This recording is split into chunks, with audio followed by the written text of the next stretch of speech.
everyone. So I'm really pleased to be here to introduce an update for Thematic Area 1, creating evidence bases and determine environmental impact. Environmental impact. So we're an interdisciplinary team and we're using a systematic perspective to explore Thematic Area 1. I do have a couple of apologies to make. So unfortunately, Phil Pennell and Parik Kaswami can't be here today. They may make an appearance somehow by the modern technology. Let's hope. Okay, so I'm just going to quickly talk you through our objectives. So we have 5 key objectives within Thematic Area 1. So we're critically reviewing existing impact baselines of the environmental impact for fashion and textile industry. We're determining high impact target areas, working with Thematic Area 2 for environmental improvement, outlining evidence-based standards and key performance indicators. And then we're going to move on to create a broad and interdisciplinary evidence base for improving the sustainability of design, manufacturing and consumption behaviours. We're going to explore the baselines that need to be established to facilitate end of life and reuse, recycling, remanufacture and disposal. And then finally, we're going to suggest mechanisms for interventions that would generate the most environmental impact with the most efficient route. So this is what we're up to in terms of our progress. We're midway through the project. We've started to review and determine our areas, and then following today's session and hopefully this afternoon's workshop, we'll get some really interesting data that will move forward with our 3 final objectives. So I'm going to hand over now to Phil, who's going to update you on the first 2 objectives and our progress. Good morning, everyone. I'm sorry I can't be there today, but hopefully this recording will give you an insight into the baselining of baselines work we've been doing so far in TA1. So the first thing to say is that the fashion and textiles sector supplies basic human needs. It makes up a significant proportion of GDP in many countries, and it provides employment around the globe, often in places where other employment is hard to come by.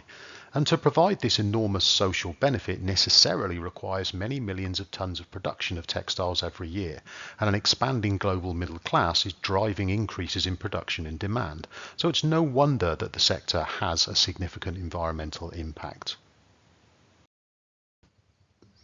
The real question is the cost of the industry out of line with the social benefit that it provides? Well, you might certainly think so. It's become a shibboleth of the green movement that fashion and textiles is a backward, old-fashioned industry with emissions to match.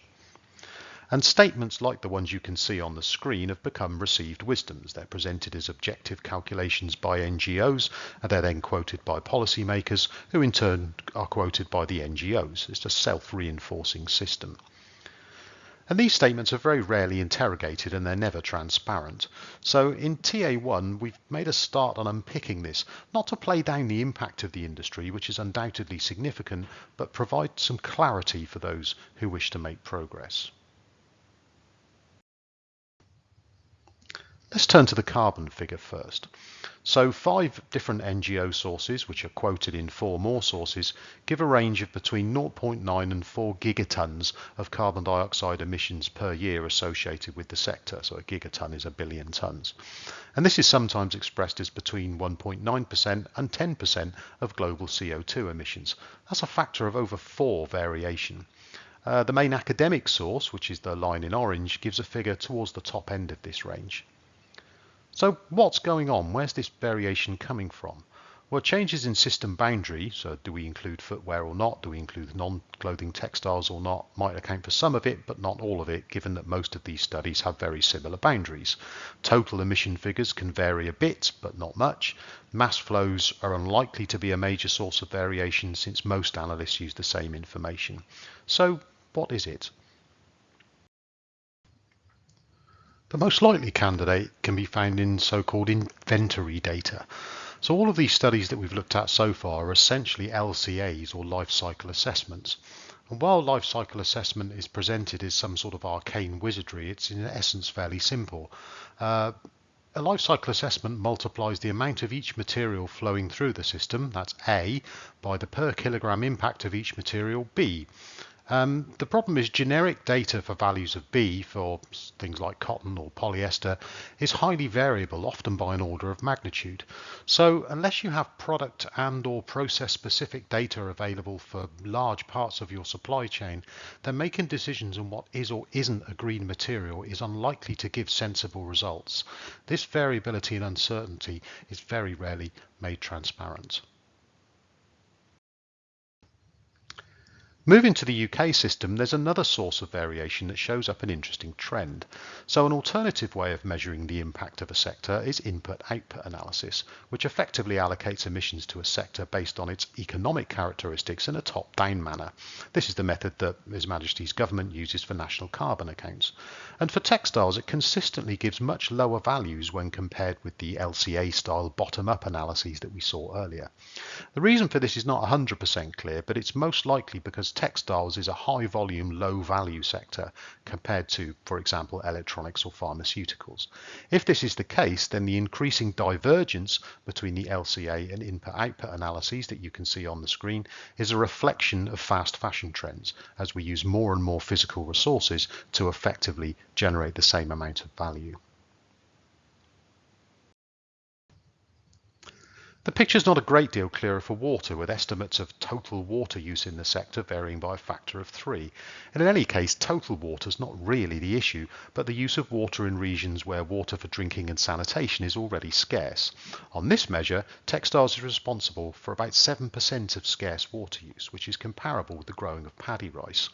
It's also responsible for a quarter of traded embodied water, i.e. that water which is effectively put out of use by products that leave the country of origin. For UK textiles, this leads to the curious statistic that more water is used abroad to make UK-bound textiles than the entire UK water supply. In any case, the shibboleth is water pollution, not water use.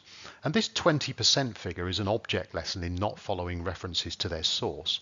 So despite appearing in multiple policy and scientific documents, it's clear that nobody's actually ever read the source reference, which is a paper in a very obscure journal that puts forward this figure, attributing it to the World Bank, without a reference or a citation. So where does this number come from? It's most likely a misinterpretation of some research that looked at the water footprint of cotton and attributed 20% of that footprint to diluting effluent to safe levels. If you follow that calculation through, then the true figure for water pollution is going to be less than 4% and certainly nowhere near 20%. You can see similar things when you start talking about microplastics. So textiles are often put forward as being one of the major sources of microplastic emissions to land and water. And while we should of course limit these emissions just on the precautionary principles, the emissions of microplastics from general plastic waste, from paint, from tyres is much larger than that from textiles. Perhaps we should place a bit more emphasis on controlling these emissions rather than vilifying textiles. However, before we start patting ourselves on the back about pollution, the fact remains that textiles is a highly polluting industry. It's responsible for major harm to human and ecological health, especially through the dissipation of dyes, and reducing this pollution should remain a top priority. The final member of this trinity of shibboleths is the recycling rate. Again, many reputable documents implicitly or explicitly cite the same source, a newspaper article, which attributes the figure to a quote from H&M's Development Sustainability Manager whilst at a cocktail party. Hardly a peer-reviewed source. However, in this case, more reliable figures tell much the same tale. But perhaps this obsession with recycling is misguided anyway. If we go back to the A times B equation, various analysts suggest that even if we move to 100% recycled fibre, this would only reduce embodied carbon, the B part of the equation, by about 15 to 30%.